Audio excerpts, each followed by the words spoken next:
Il est Seigneur.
Comme Jésus entrait dans Capernaum, un centenier l'aborda, le pria et disant: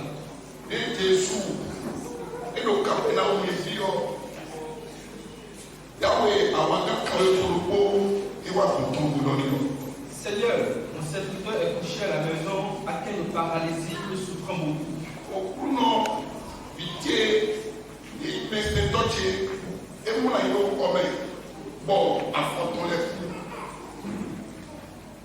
Jésus lui dit: J'irai et je le guérirai.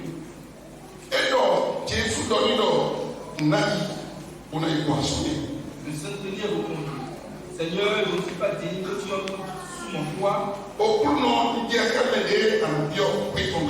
Mais dis seulement un mot et mon serviteur sera guéri.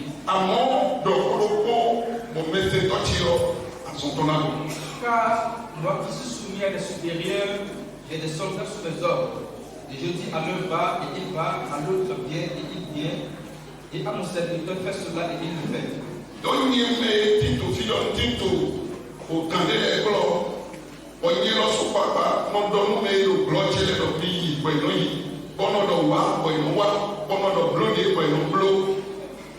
Après l'avoir entendu, Jésus fut dans l'étonnement et il dit à ceux qui le suivaient: Je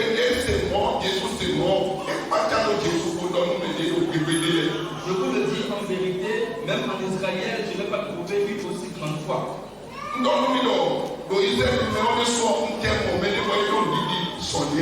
Or, je vous déclare que plusieurs viendront de l'Orient et de l'Occident et seront à table avec Abraham, Isaac et Jacob dans le royaume des cieux.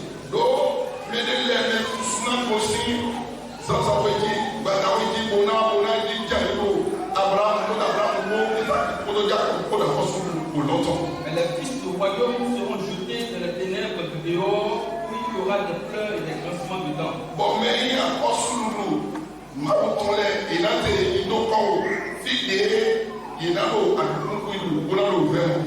Puis Jésus dit au centenier, va, qu'il te soit fait selon ta foi.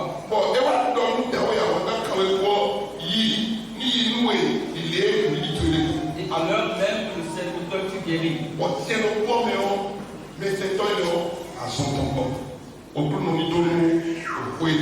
Amen.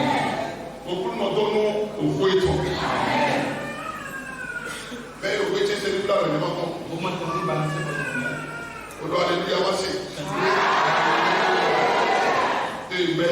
Amen.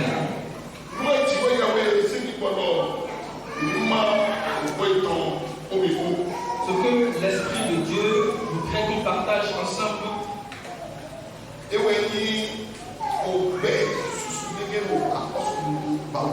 le thème c'est une vie abondante dans le royaume de Dieu. Une vie abondante dans le royaume de Dieu.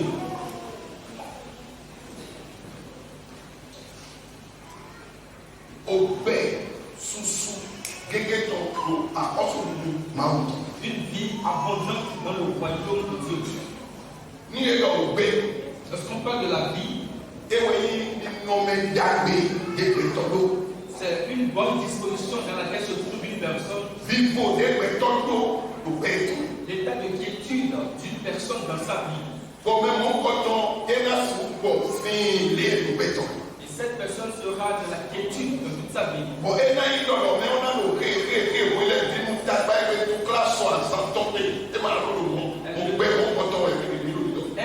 C'est une vie qui est exemple de tout ce qui est problème, de tout ce qui est difficulté.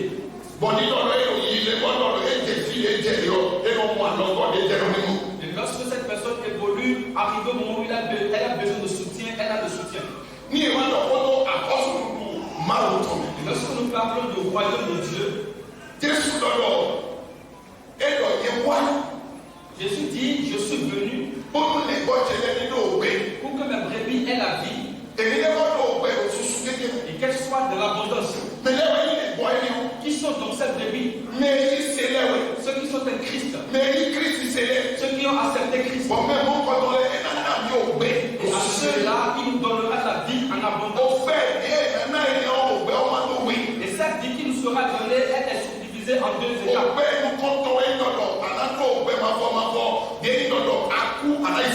La première vie, c'est la vie éternelle après notre mort où on ira au paradis. Ce qui veut dire que cette personne a le salut qui est authentique. Ce qui symbolise que cette personne est sauvée du péché.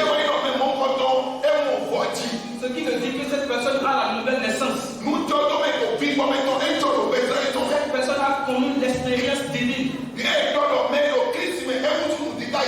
Et puisque la Bible dit que ceux qui sont en Christ sont devenus une nouvelle créature, les anciennes choses sont passées, le péché est passé,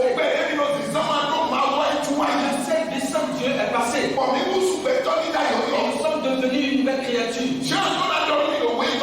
Pour sa part, Jean nous dit dans son livre, à tous ceux qui l'ont reçu, à ceux qui croient en son nom, il leur a donné le pouvoir de devenir les enfants de Dieu, lesquels sont nés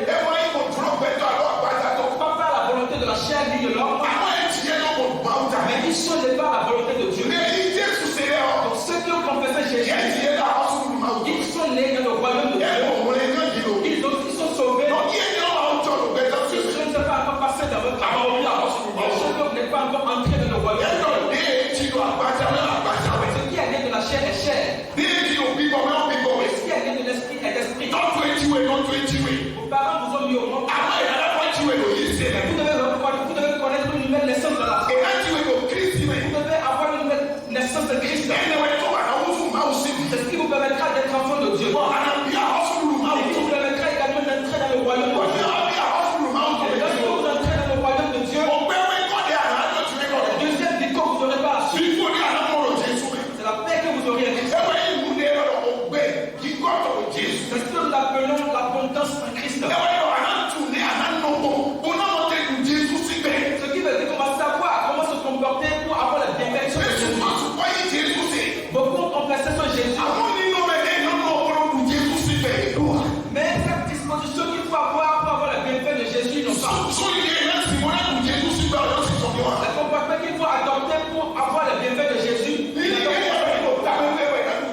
Elles n'ont pas cette pensée qu'il faut avoir pour bénéficier des bienfaits de Dieu.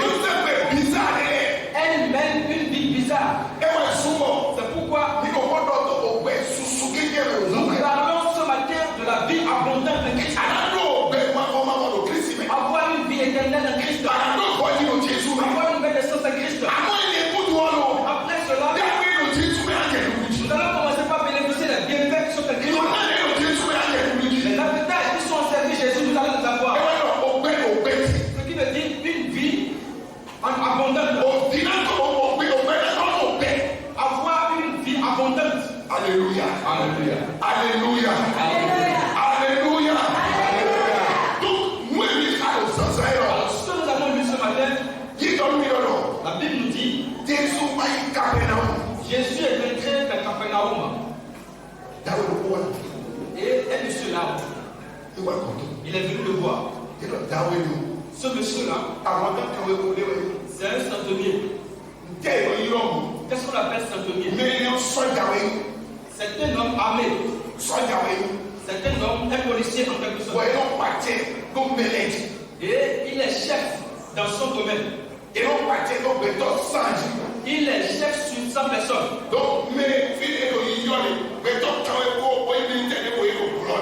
Alors lui, il y a 100 militaires qui sont assujettis à son autorité. Et c'est lui qui ordonne à ces militaires et ils obéissent. Et lorsque Jésus est entré dans Capernaum, ce centenier est venu de Capernaum. Il a dit Jésus, s'il te plaît, j'ai mon serviteur couché à la maison. Il souffre beaucoup. Il souffre beaucoup parce qu'il est paralysé.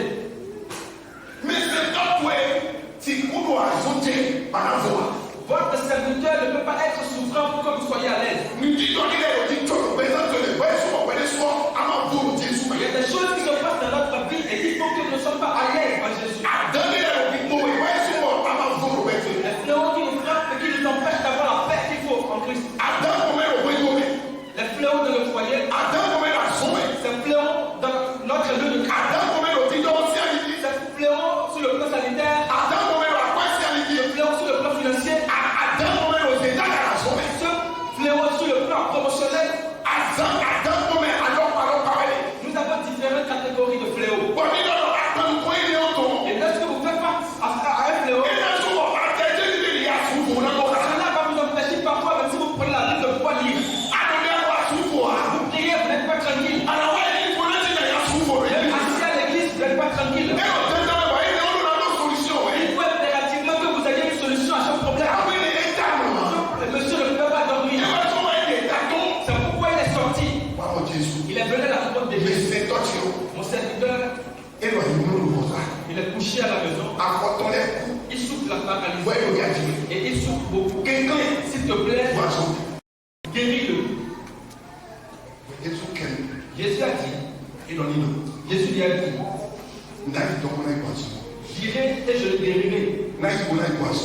J'irai et je le guérirai. Ce que Jésus a dit. Amen. Le seul dit non. Je ne suis pas digne que tu entres chez moi. Je ne suis pas digne que tu entres chez moi. Parce que moi qui suis devant toi, je suis sous les autorités.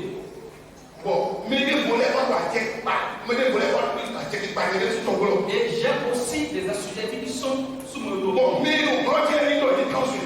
Et sous ceux qui sont sous moi, lorsque je leur demande de partir, ils vont. Lorsque je leur demande de venir, ils viennent. Je leur demande de faire quelque chose, ils le font. Tout ce dont j'ai besoin. Et quand ils disent un mot, parce que tu as l'autorité. Si tu peux simplement dire quelque chose, mon serviteur sera guéri. Jésus l'a observé. Il a dit dans tout Israël, écoute-moi très bien. La disposition qu'il faut avoir pour avoir les bienfaits. Si vous n'avez pas cette disposition, nous ne pouvons pas avoir cette bienfaits.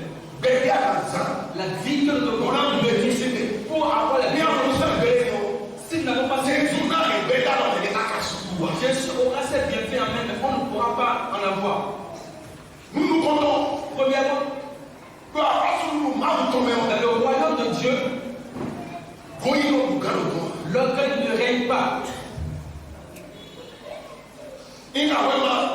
Je suis intellectuel.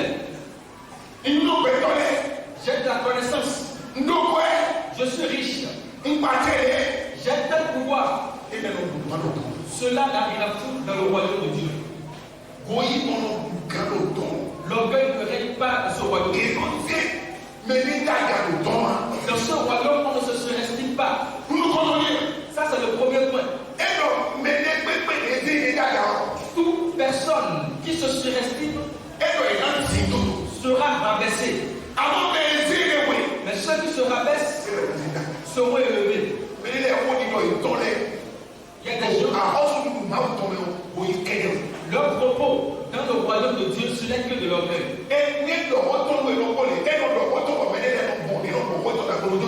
Lorsqu'il parle, cela peut même amener d'autres personnes à abandonner Christ. Ces propos peuvent amener des gens à se déconnecter de Christ. Si vous voulez vivre dans l'abondance dans le royaume de Dieu, nous devons nous éloigner de l'orgueil. C'est l'orgueil qui a fait chuter Satan. Toute position que vous pouvez occuper, soyez même. Quel don avez-vous? Quelle grâce est-ce que Dieu vous a fait? Où est-ce que Dieu vous a positionné? Pour dire que c'est vous-même qui vous êtes passé. Pour dire que c'est vous-même qui êtes ci ou qui êtes là. Pour dire que c'est vous-même qui vous êtes procuré cela. Si vous faites cela, c'est déjà obligatoire que nous tombons. Peu importe le décret de notre prière, on va échouer. Il n'y a pas de polémique autour. L'orgueil ne fonctionne pas dans ce royaume.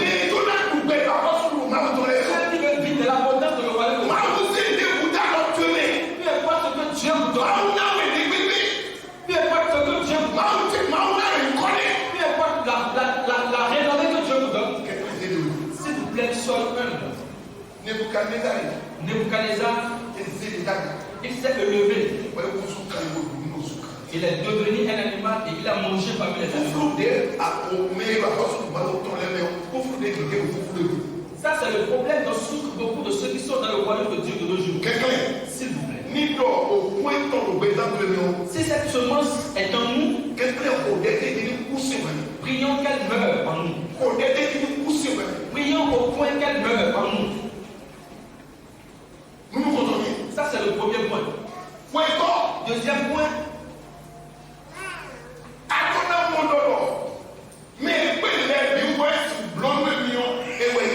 Nous devons savoir que celui qui est capable de tout et qui peut tout faire pour nous, c'est Dieu. Cet homme était un centenier. Mais il savait que c'était Jésus qui pouvait le faire. C'est pourquoi il était allé voir Jésus.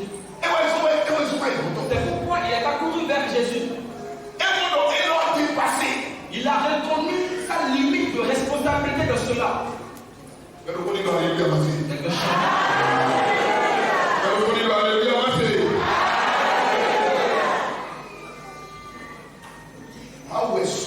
C'est Dieu qui est capable.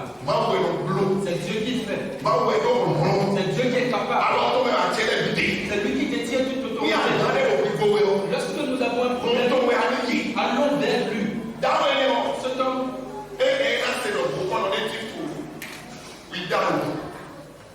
il pouvait apprendre qu'il y a un charlatan à Ouida ou à Agoni ou peut-être à Ketu. Et il va s'armer, il va s'en aller et va se présenter là-bas. Mais il a reconnu que seul Dieu était capable de le faire. Qu'est-ce que nous mettons à la place de Dieu? Il y a des gens qui sont bien dans la foi. Mais lorsque le problème arrive, ils vont écouter les conseils des autres et vont prendre d'autres chemins.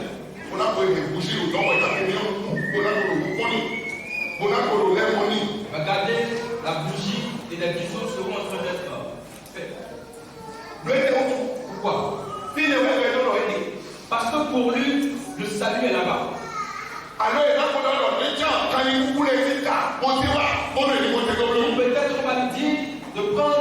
animaux morts et comme cet homme est allé vers Dieu. Il est allé vers Dieu. Nous qui sommes ici ce matin, et qui avons tout le cœur sur Dieu, et qui reconnaissons que malgré tout ce qui va se passer, on n'a jamais sauté tout.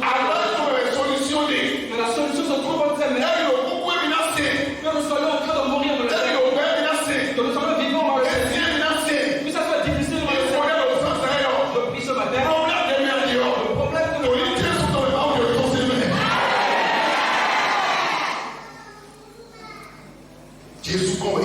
il est allé vers Jésus. Il n'est pas allé vers le Fishbal. Mais il est venu voir son créateur. C'est le deuxième point. Le troisième point, il connaît ce qu'on appelle autorité. Il connaît l'importance et la valeur de l'autorité. Et il sait également comment se soumettre à l'autorité. Nous avons différents types d'autorité. L'autorité sur le plan étatique, nous avons cela. L'autorité sur le plan professionnel, nous avons cela aussi. Nous avons également l'autorité spirituelle. Si nous ne classifions pas les choses, l'autorité sur le plan étatique, l'autorité sur le plan professionnel, l'autorité sur le plan spirituel. Il y a des gens, l'autorité qu'ils ont, ils ne reconnaissent pas l'importance ou la position d'une autorité. Et pour cela, la façon dont ils sont supposés se comporter face à cette autorité, ils ne sont pas comportés de cette façon. Le pays dans lequel nous sommes, le pays, la responsabilité du pays est confiée à certaines personnes. Nous avons un président de la République. Nous avons des ministres. Nous avons des préfets. Nous avons les maires. Nous avons les chefs de quartier. Et les délégués. Et nous avons aussi les conseillers. Tous sont ceux qui règnent à cette niveau. Nous recommandons de nous soumettre à toutes les autorités. Nous devons nous soumettre à toutes les autorités. Nous qui sommes ici ce matin, nous travaillons certainement quelque part. Et quelqu'un est supérieur à nous. Hiérarchiquement, quelqu'un est supérieur sur nous. Est-ce que nous sommes soumis à ça où nous faisons comme nous voulons? On vous demande de faire quelque chose, vous ne le faites pas. De faire ceci, vous ne le faites pas. Mais vous dites que par la prière, vous allez tuer Jésus. Que votre Jésus va le tuer. Vous êtes sous un chef. Et vous n'êtes pas en train de bien vous comporter sous ce chef. Cela veut dire que vous ne reconnaissez pas l'autorité de ce chef. L'autorité spirituelle. Et que le Dieu que nous servons, nous venons à l'église, on va voir les pasteurs. Et nous avons des pasteurs, de différents types de pasteurs. Je suis appelé pasteur, mais je suis le même, au même niveau que les autres. Les pasteurs aujourd'hui, si se comparent à moi, ils vont se cogner la tête. S'ils se comparent à moi, ils vont se cogner la tête. Il y a différents types de pasteurs. Nous avons les ministres qui sont supérieurs en autorité au préfet. Frères et sœurs, lorsque vous fréquentez l'église, est-ce que vous connaissez la place des autorités? Ce temps on ouvert la bouche. Et moi qui suis ici, j'ai des supérieurs. Mais moi-même, il y a des gens qui me sont soumis. Je dis à l'un va et il va. Est-ce que si on vous demande d'aller, vous partez? Si votre chef vous demande de courir, est-ce que vous courez? Spirituellement. Est-ce que vous vous soumettez? Corée, Abraham.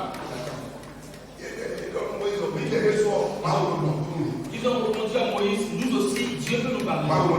Dieu nous parle aussi. Dieu nous parle aussi. C'est quoi la chose? Ce jour, la terre s'est ouverte et les rames. Et ceux, il y a des gens qui ont continué à murmurer contre Moïse. Eux aussi ont commencé par perdre la vie. Cela ne regardait pas Moïse. C'est parce qu'ils ne reconnaissaient pas l'autorité. La Bible nous dit toutes les autorités émanent de Dieu.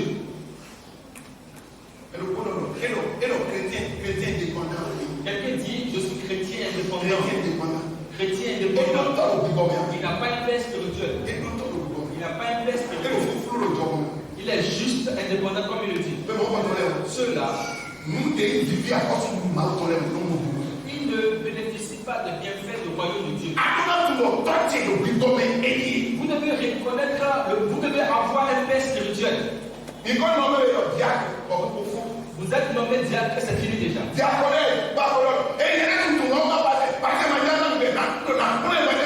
Diaconesse, et vous vous égalez déjà au pasteur. Si vous pouvez diriger votre foyer, vous ne pouvez pas me diriger. Est-ce que vous êtes en train de dire qu'achète cela vous fait du mal? S'il vous plaît. Il a dit, si je dis à l'un va, il s'en va. Si je dis à l'autre viens, il vient. Si j'entends à quelqu'un de faire quelque chose, il le fait. Ça c'est l'autorité. Et lui-même, si on lui dit de courir, il court aussi. Il a dit je suis soumis. Est-ce que vous êtes soumis? Est-ce que vous êtes obéissant aux autorités? Même si vous êtes chef dans votre lieu de travail, lorsque vous venez devant une autre autorité, vous le devez respecter. Moi aussi, qui suis ici, je dois de respect à l'autorité de ce pays. Si je ne respecte pas l'autorité de ce pays, je vais commencer par avoir des difficultés qu'il ne faut pas avoir. La vie en abondance dans le royaume de Dieu. Comment faire pour avoir cette vie? Reconnaissons les autorités. Et soyons soumis aux autorités qui nous sont déçues. Pour que ceux qui nous sont aussi soumis se soumettent devant nous. Le problème où d'autres personnes refusent de partir, parce qu'ils ne sont pas soumis aux autorités. C'est pourquoi le problème aussi ne peut pas être soumis. Il ordonne le problème de partir, le problème refuse de partir. Il demande à la maladie de partir, la maladie de partir. Il ordonne au cauchemar de partir et il refuse de partir. Il ordonne au gars de partir et il refuse. Parce qu'ils sont en train de lui dire, toi aussi tu n'es pas soumis. Le problème dit, tu n'es pas soumis. Parce que si tu entends le nom de Jésus, il doit dégager. C'est alors qu'il va encore maintenant se repositionner. Parce qu'il remarque que vous n'êtes pas. Parce qu'il reconnaît que vous n'êtes pas obéissant aux autorités. À partir d'aujourd'hui, je prie. Au nom de Jésus-Christ. Le cœur et l'esprit. Qui est soumis à l'autorité. Et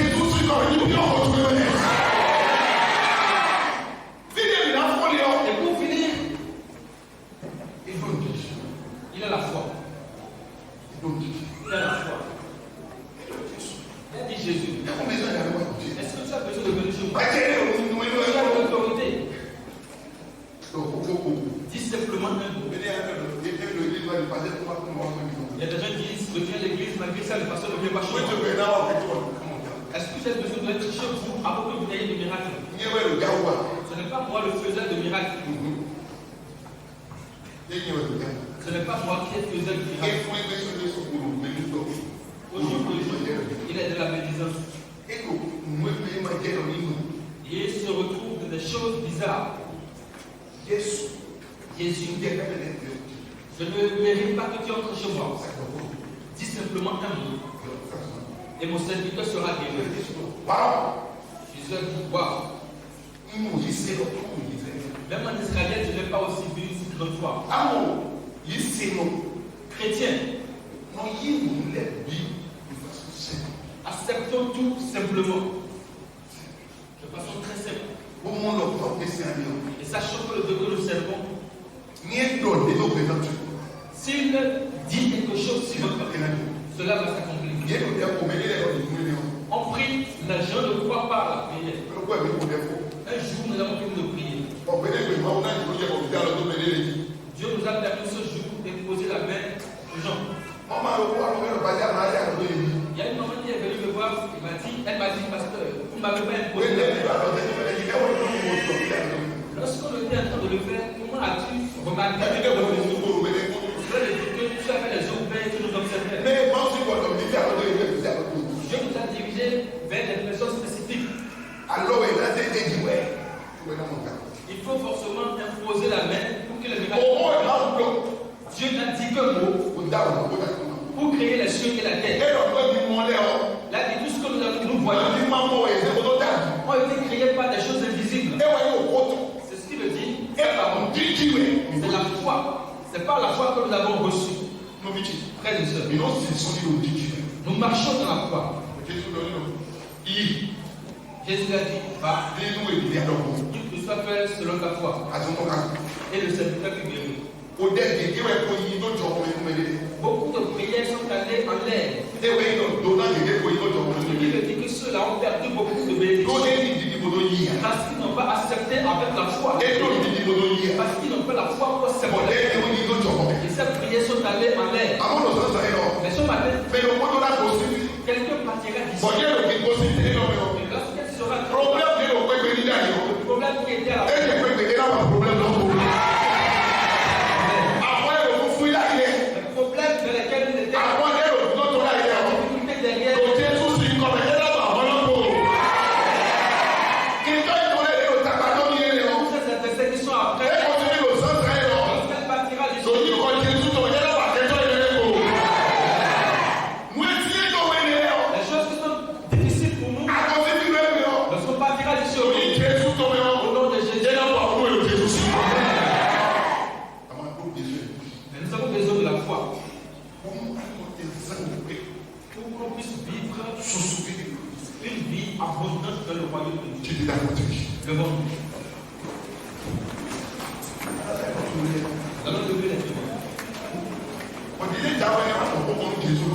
Et comme l'a dit cet homme à Jésus, il a dit, mon serviteur est malade, il souffre beaucoup. Il a demandé à Jésus. Tout ce qu'il voulait simplement est que Jésus dise un mot. Nous gardons les yeux concentrons-nous seuls. Jésus, cette situation, dis simplement un mot. Dans cette situation, afin que cela change. Dis simplement un mot de l'ordre. Dis simplement un mot de l'ordre. Dis simplement un mot de l'ordre. Dis simplement un mot de l'ordre. Dis simplement un mot de la vie de Dieu. Afin que les changements s'opèrent. Afin que la maladie se guérisse. Afin que les lits se brisent. Afin que les voix s'ouvrent. Afin que ma vie soit en l'air. Dis impossible.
Dans mon état, Dieu de Jacob soutient ma foi.